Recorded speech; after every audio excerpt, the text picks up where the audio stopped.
Hey everybody, welcome back to the Fish Tank. Today we're going to be looking at the game that Minion Masters developers BetaDwarf are currently working on.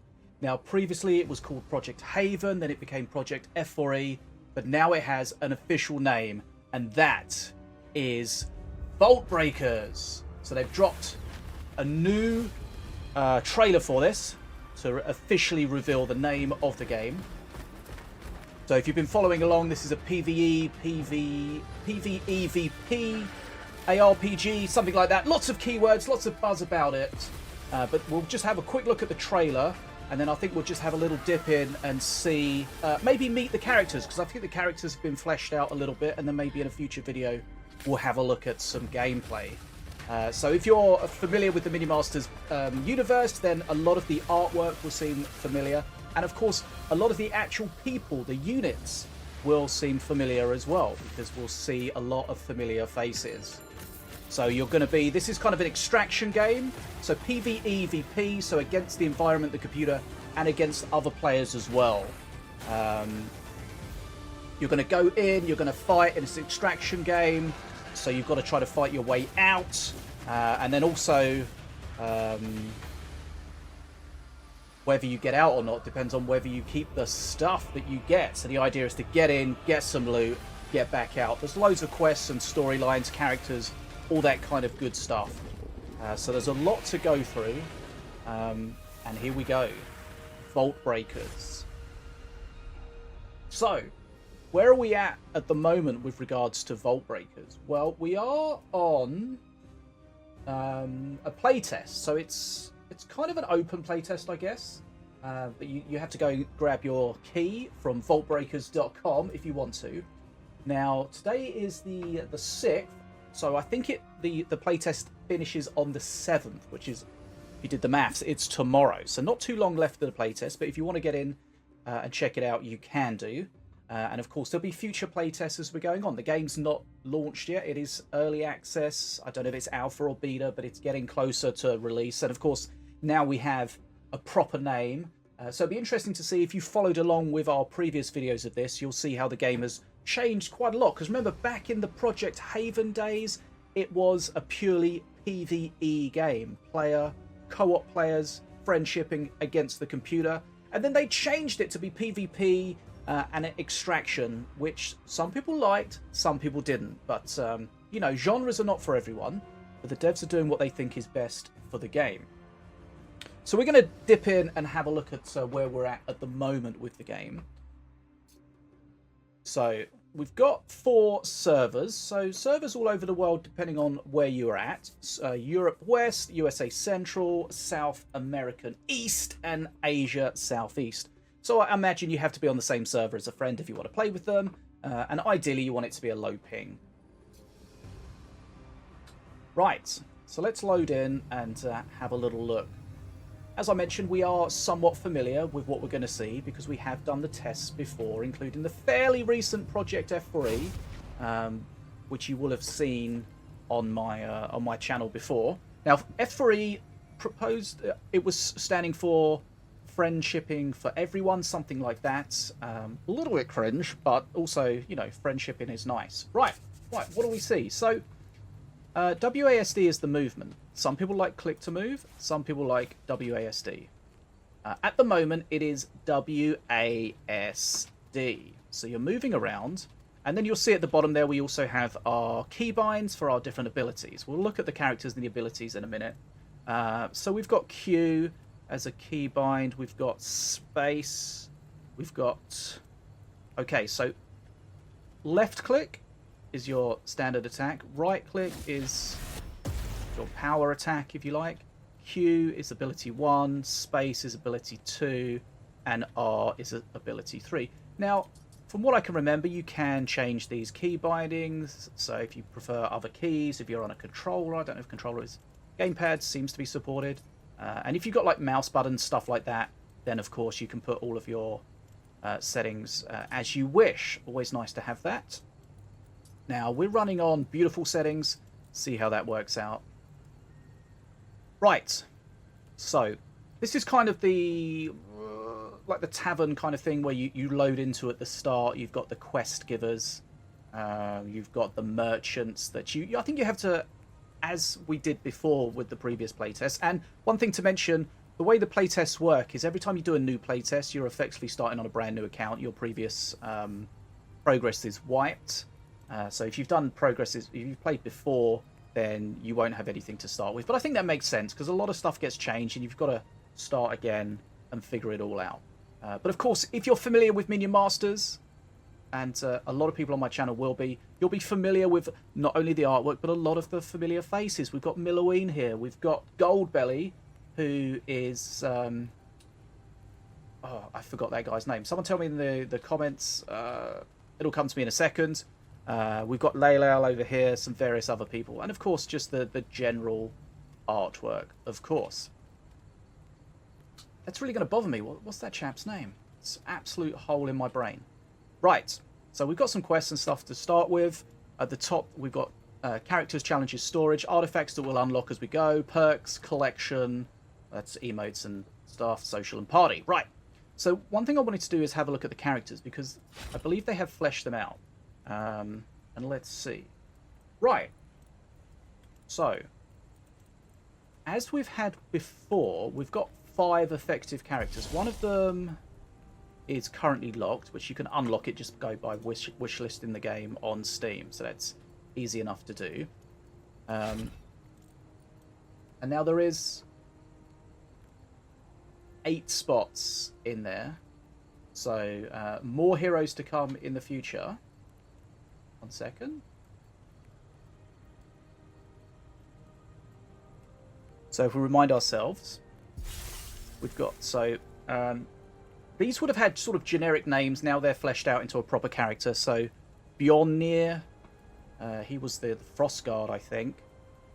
Bjornir, the Jovial Juggler. So he's going to be tanky, melee tanky. We've got Sparkwing, who is going to be like the mage, I guess. The Curious Adventurer. We've got Nymera, who is... So she is... So one thing to remember, if you played or got involved in the game, I don't know, a year or year and a half or something ago, these characters here, the last 2, they were healers, but the game has changed. So basically, all of the characters are DPS. I think some may have healing abilities, but the characters all have an inherent healing ability. I think if we go back and we look, so there, yeah, here. So we got recoverable health. Wounds, half of your damage you receive is converted into wounds, which are passively recovered over time. So all heroes have this. So basically all the characters are DPS, but obviously some are single target, some are more crowd control, some are AoE damage. So they're all very different. Right, so where were we? So we're looking at Nymera. So she's ranged. One thing that was always an issue back in the day was there wasn't too much of a difference between these 2. I'm trying to remember what they are. One was a druid, for sure, and then we've got Lumiri, the forest bloom. Right, so her strengths are shields and area control, and Nymera is single target damage. So one is more sort of shielding and protective, one is more single target damage. So it's nice when all of the characters have a specific role. And then Thora, she was melee previous, so durable, single target damage, whereas Bjornir is durable, crowd control. So he's more of a tank, and she is more of the sort of the melee DPS. I don't know if we can unlock this quickly here. We'll try. So you can't see it on the screen, but it is open up the Steam overlay. Fingers crossed it works. Looks like it's just loading. Just thinking about it. Just deciding whether it's going to do it or not. Hello. Okay. Right, well that took ages to open, but open it did. So where is our... Add to your wish list. Right, so we've added that to our wish list. So if we go back to the game... It appears to have worked. Nice. Okay, so Thora the Undying Wordseeker. Okay, so They refer to them as champions. Remember, in Minions, we have masters. Here we have champions. Don't get them confused. But what I want to do here is just have a quick look and go through the different ones, have a quick look at their abilities, just so we can see if anything has really changed since the last time we got involved with them. So Beyondveer, haven't selected him. Right, so let's select him. Right, so obviously Stoutheart looking, if you're familiar again with Minion Masters, you're familiar with the Stoutheart faction. We've got both. We've got the all of the Woodsman, Fergus. You know, we're very familiar with what that looks like. Okay, so we've got our mission map. Let's just have a look at a quick little interlude in this. So these are basically different maps. And you can see some of these are locked, coming soon. Some of them are locked where you have to get ley energy to unlock them. And this is also, if you're within the Minion Masters universe, this is the map that we've seen within that. It's not something that's made very obvious by Minion Masters, but it has been something that's been discovered, and it's pretty cool. So if you're wondering where I'm going, now there was previously some dummies that we could attack. We were looking for them and they appear to have been moved. So we'll run around. So remember, WASD is our movement. We've got Talk to Milloween flashing there. Always nice when a game gives you an idea what to do. I don't know if they remove the dummies or move them. But let's just vamp a little bit as we run around. But this is a cool looking environment. You can see here we've got some merchants. This looks awesome. Graphics on the ley line thing look great. Yeah, I don't know where they are. Maybe they removed them? I don't know. I always used them when I was testing out how characters worked. Oh, here they are. I think, looking at it, they might actually just be in the same place as they were before. But they're in the last place we looked, which is always the way. Right, so, remind ourselves, how does this chap work? Right, so we've got the recoverable health wounds. So he has the Stoutheart's tenacity. So basic attack does damage and applies extra damage. Fully charged attacks apply 1 chill. Okay, so click does a quick attack, 69 damage. Kappa. Hold it down, does a big area of attack, and it applies chill. So you can see this little icon. This is the chill. So we've got 2 chill, 3 chill, and then that's 4 chill. But what does the chill do? Well, chill, it stacks 4 times, as we just saw. Stunned enemies take additional damage once they're chilled. And we'll see, I think, with his extra attack what the chills do. But the other thing that he has is he has the passive, which is the Frost Feather flying around him. The Frost Feather Boon stays active for 2 seconds after taking damage. The Frost Feather Boon restores itself after 12 seconds if no damage is taken. And what does it give you? It gives you armor and resistance. Okay, so that's our Frost Feather Boon that we have. So when you take damage, it stays... Okay, and then yeah, that makes sense. Right, okay, so we have a Wild Swing, which is his right click. Boom. So deals 222 damage and applies 1 chill. You can hold it when it's not on cooldown. So it's got 11-second cooldown. So if you hold it down, you get this sort of charged attack, which is basically, it's a charge attack. It's a charge. It's a charged charge attack. So it does more damage and applies... what does it say? Charge the position and apply 2 chill stacks. I didn't see any 2 chill stacks though. Let's have a look. Oh, it's a taunt as well. So we mentioned about this guy's more crowd control. Okay, there you see the chill stacks. Got 2 chill stacks on it. Remember, basic attacks and this charged attack do it. Oh yeah, one thing to mention is we've got the 2 health bars at the bottom. Well, we've got the health bar and we've got the energy bar. So different masters will, or different champions will generate and consume differently that the energy. So we can see here, gain 20 energy for each enemy hit and slow them for 70% for 3 seconds. Okay, so reminder, we've got our left click, little attack. We can hold it down, do a bigger AoE attack. Right click, again, we can do that, or we can hold it down when it's not on cooldown and do our charge. Right, power chop. So this is where the chill stacks come in. If a target has 4 chill stacks, Bjornir can slam his hammer to consume all the target chill stacks, dealing big damage and stun them. Fully charged normal attacks apply 1 chill. Okay, so that basically buffs our basic attack. And you can see the damage we've got at the bottom. So it's damage. His damage is based on base damage plus damage plus health. So he scales with all of those. So you can see that the Q, our power chop, is grayed out. We can't use it at the moment because we don't have the 4 things on it. But if we charge this up, we've got 4 things on it. Boom, power chop. Don't know why it went for that one. Right, so that's the idea. You build up the chills, and then you basically do the power chop, which consumes the chills. Ice block encases himself in ice to become immune and locked for 2.5 seconds, slowing all enemies in the area. So it makes him immune, slows everything around him. Additionally, all nearby teammates receive your armor and magic resistance for the duration of it. So not only does it make you immune, it also makes your teammates tankier. And then after 2.5 seconds, it explodes, dealing damage.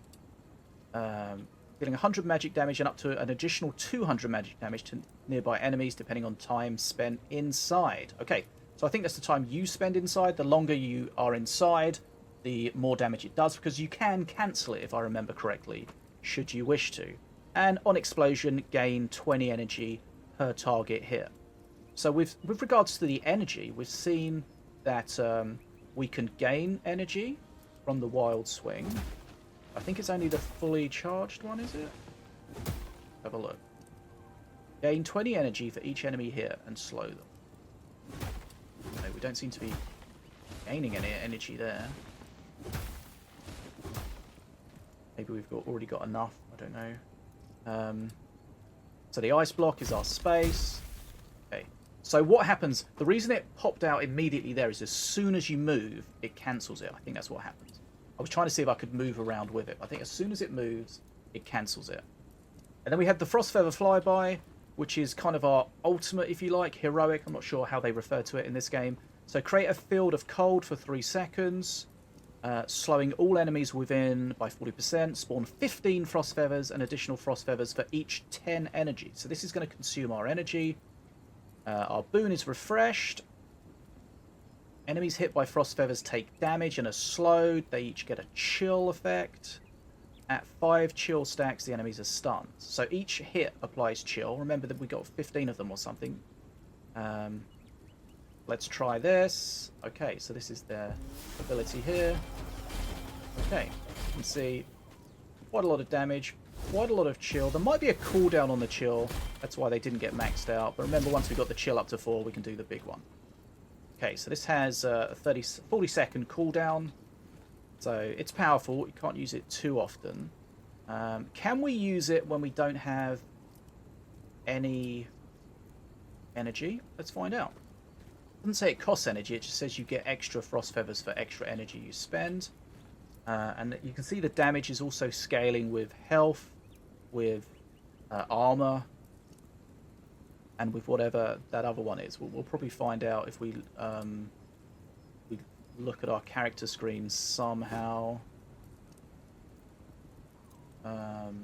Okay, so this is magic resistance. Little blue cloak, magic resistance. So we've got health, attack damage, armor, ability power, magic resistance, critical chance, attack speed, ability haste, and movement speed. So different characters, their damage will scale with different stats. And of course, when that comes to getting gear for them, that's how you make the decisions about getting the good gear. So yeah, we can see the Frost Feather Flyby is ready to go. We just don't get as many things from it because we don't have all that extra energy.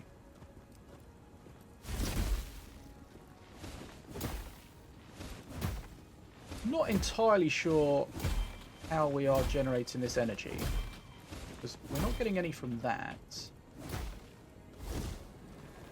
So, a little confused there.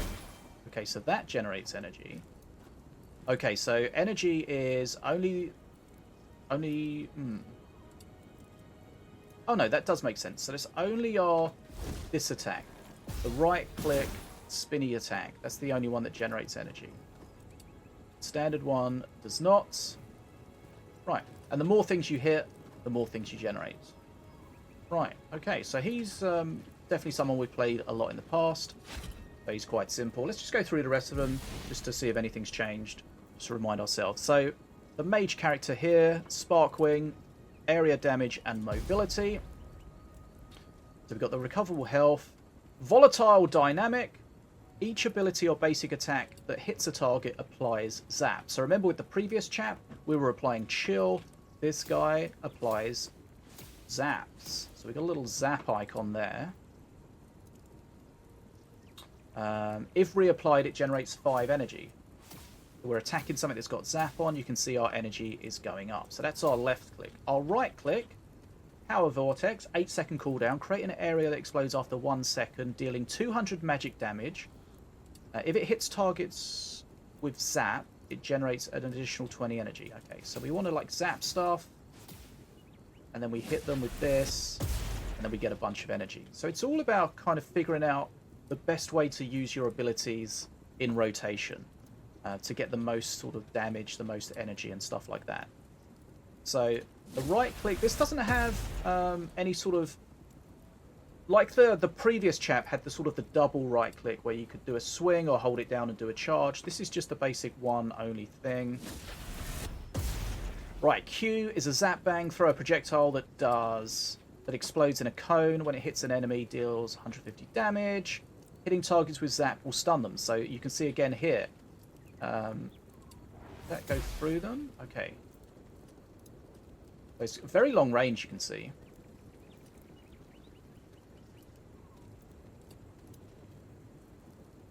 So let's... So yeah, if you're really far away, you can hit multiple things with it. If you're close, you can only hit one thing. And remember, if you hit stuff that is zapped, with that icon there, then it will stun it. Boom. Okay, so again, comboing things is good. Right, so Spark Flight, dash forward while being immune, dealing damage, and slow. Oh, one thing to mention, if we look at how the ability scales here, so as you would expect, the damage scales with ability power. So base 200 plus 80% of ability power. Kind of what you were saying. I think it's called ability power in this. You can't click on these icons, which is a little annoying. But yeah, ability power, yeah. Right.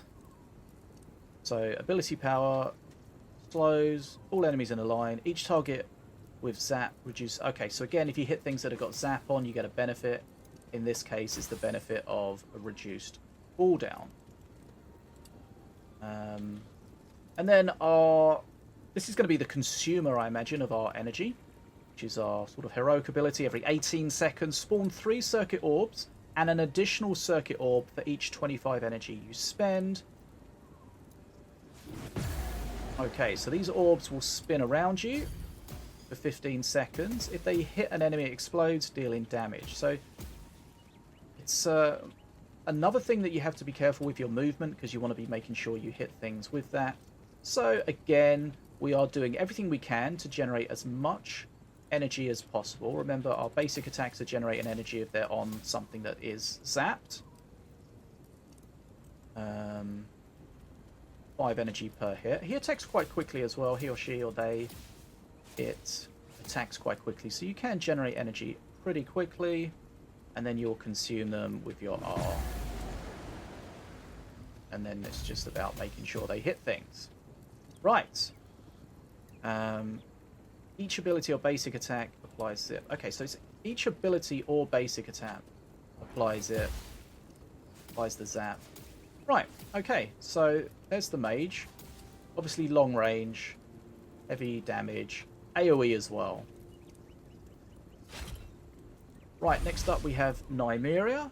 Nymeria And it does say that she is good for single target damage and bad for area control, low durability, and crowd control.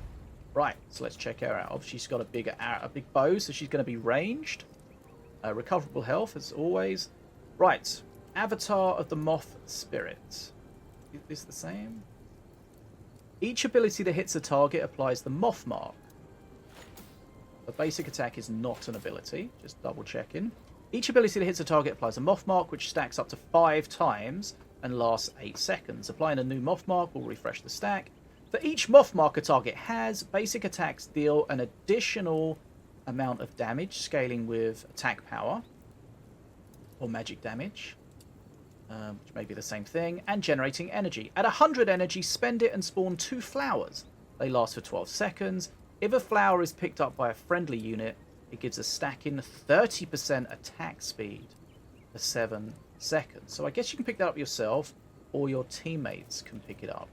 So basic attack is not doing anything apart from just doing some damage. Then we have the Verdant Shot, which, again, if you played this game back in the day, this was a healing ability, but obviously it's changed a lot now. So shoot in a target direction, hold to increase range, dealing 84 physical damage, and an additional amount of physical damage, I imagine, for the range. So 103. Let's see what happens. You can see there we've got that Moth Mark applied. You can see, let's just try this. Okay, so you can see pretty damn long range. A lot more damage. So you can see we've got the Moth Mark there, and it's indicated at the bottom of the target as well. Right, so this is basically just big damage and a slow. You can walk away and then let it go. Okay. Right, Hydra Shot. Fire 3 projectiles in a narrow cone, then dash backwards. Okay, so you hit things and get away. Okay, you can see here we're stacking the Moth Mark. Got 2 little lines at the bottom there to make it easier to see. Now remember, the Moth Mark means that it basically takes more damage from you, and I imagine your teammates as well. And the Hydra Shot says that if it already has a Moth Mark on it, then it should stun it. And indeed it does. And again, we can see here, look at the damage. So this damage is purely based on sort of attack damage. The Hydra Shot scales with magic damage and attack damage, ability damage. Right, the Soaring Strike, cast a piercing moth in a line, granting vision and dealing 150 magic damage. Recast to dash to the moth and remove it. Okay, so not massive range. Okay, so there we go. Does the damage, and it gives us vision in that area as well, which can be definitely important if we're trying to find some enemies. And remember, we can recast it, it said, to dash to it. So you can use it as kind of like a movement ability, like a blink, effectively, to get into a fight or out of a fight, depending on, you know, what the situation is. And then our heroic ability is Emerald Barrage. Shoot 10 piercing projectiles for 1 second in the direction, each dealing damage. Okay, big damage. Now, she's a little different with regards to her energy generation, because instead of it powering up one of her sort of abilities, it actually gives you the extra flower. So remember, we're generating energy every time we apply a Moth Mark. So let's see if we can do that. So the basic attacks will not do it. Our right click should. So we're trying to get up to 100 energy, and then we should be able to spawn a flower and see what happens there. So what's going to be the easiest way to generate these energies? Right, each ability that hits a target applies a Moth Mark. Right, so just any ability basically hitting target will apply a Moth Mark. Oh, it stays around a little bit, so you can jump off to it. Okay. Then I'm holding the left button down and moving, and it's just attacking whenever the option's there. And you saw a flower spawn there. Can we pick it up? What's it say? It says a friendly, right? Any friendly unit. Am I friendly? Don't know. Okay.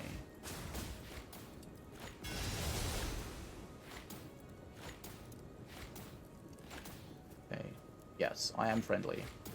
So I can pick it up as well. Nice. Okay, so that's how she works. Her name was Nymera. And now we have Lumiri. So let's just have a look. Shields and area control. Target control is weakness. So the last one was an archer. This one is effectively a druid, I guess. So stream of creation is kind of the faction thing specific to this character. Basic attacks. Basic attack hits spawn a flower. So these are shooty flowers. The flowers that we got before were ones that buffed us, or teammates. These ones are shooty flowers. Basic attack spawns a shooty flower with a 6-second cooldown. A shooty flower lasts for 8 seconds. So we can create one of these every 6 seconds. Lasts for 8 seconds. So we can have more than one alive at a time. It should overlap. This is just our basic attacks. We've got one flower there. There's our second one. And then this one should disappear shortly. Right. So that's basic attack hits and shooty flower hits generate 5 energy. Right, so we're generating energy based on our basic attacks and our shooty flowers attack. You see it attacks the same target that we're attacking. So when we get 150 or more energy, the next ability consumes 150 energy to become empowered. Right, so we're building it up, and then it doesn't change the abilities, it just makes them stronger, I think. So let's find out.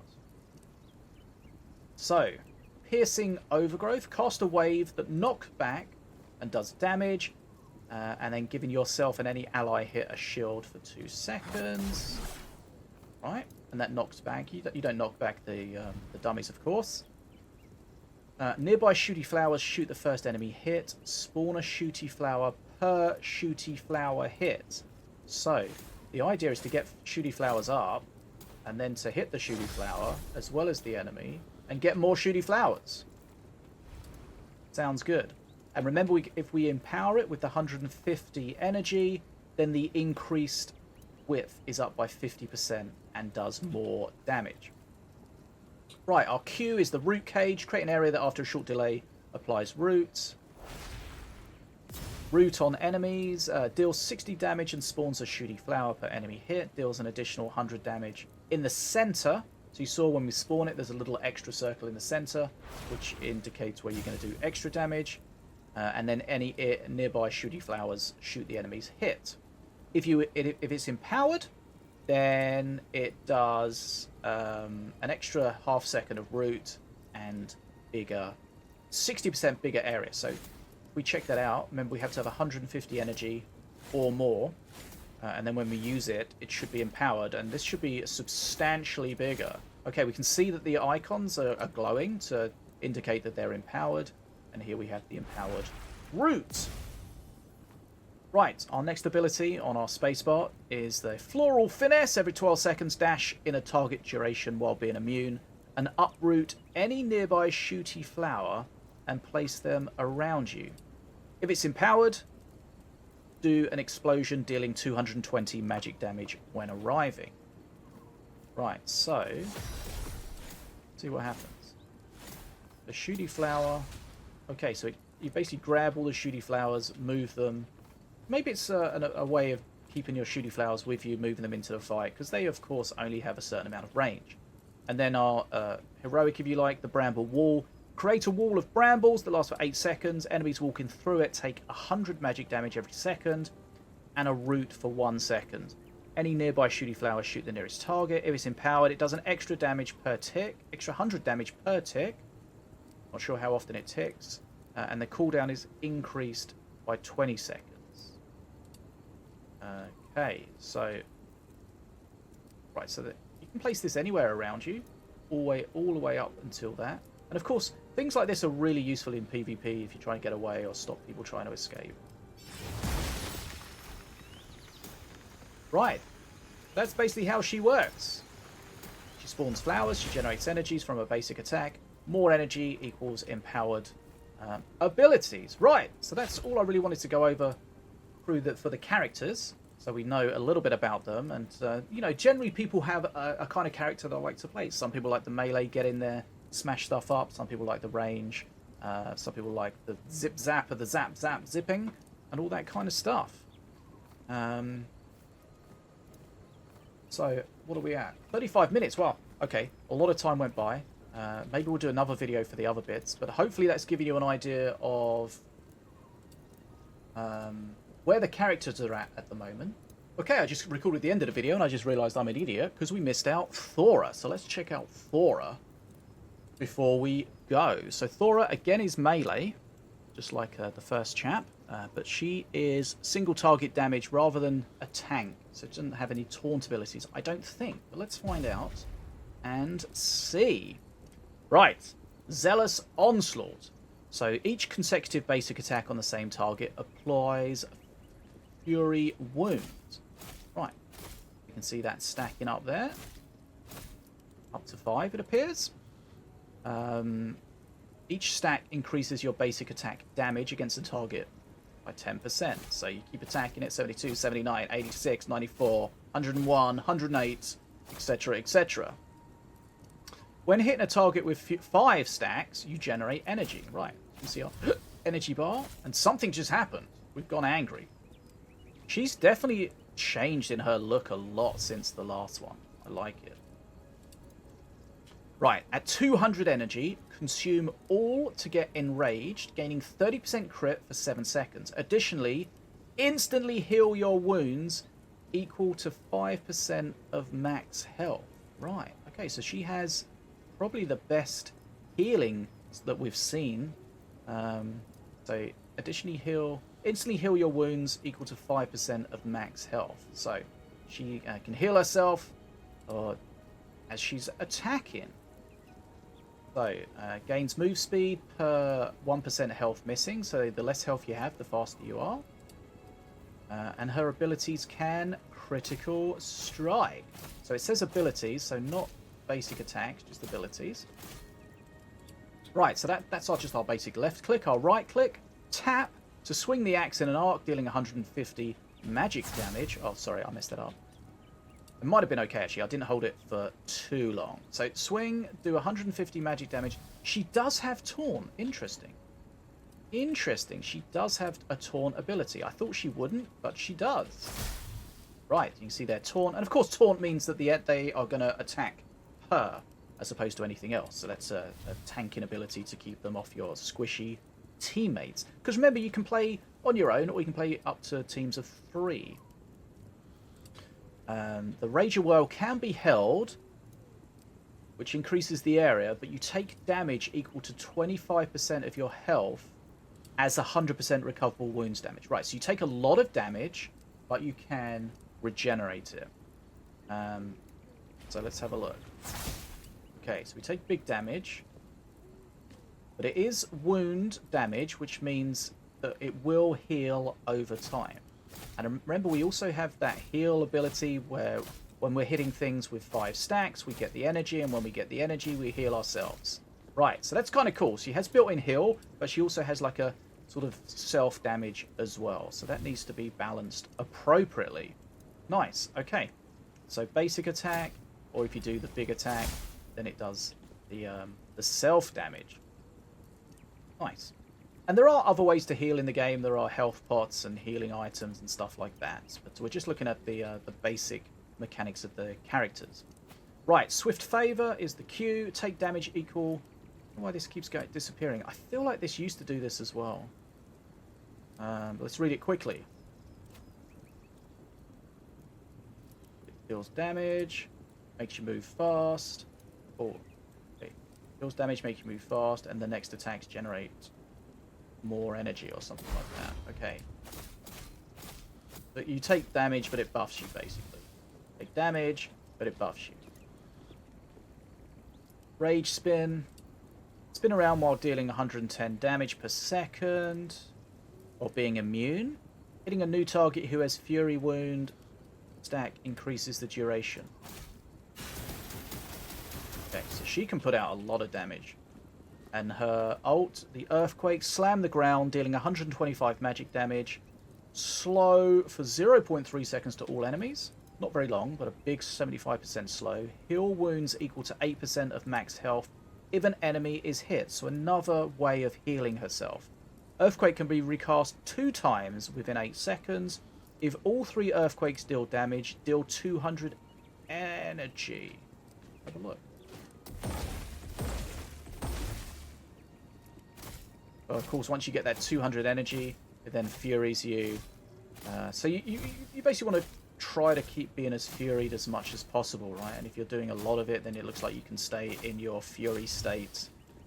You know, the raged, is it, what do they call it? Fury or enraged? Enraged. Okay, so that's going to heal. Right, okay. So that's how she works. Definitely didn't forget about her. But yeah, so that's the 5th and final one at the moment. But there are 3 more slots to go. As we saw, they have been fleshed out a little bit. They've all got like names and stuff now. But I think the characters are mostly there or thereabouts with their abilities the same as we've seen previously. So if you played it before, you should be able to pick it up quite easily. Reminder, if you are watching this, the playtest is available for another 24 hours or so. So if you want to go to vaultbreakers.com, we put a link in the description. Check it out if you want to. Try it out, give your feedback, see what you want. And of course, there'll be further playtests coming on in the future. And if you're playing Minion Masters, of course, check that out as well. Play Minions. It's free to play. It's an awesome game. And I love it. Anyway, that's it. Thanks for your time. I'm Bad as a Fish, and I'll see you again soon here in the fish tank.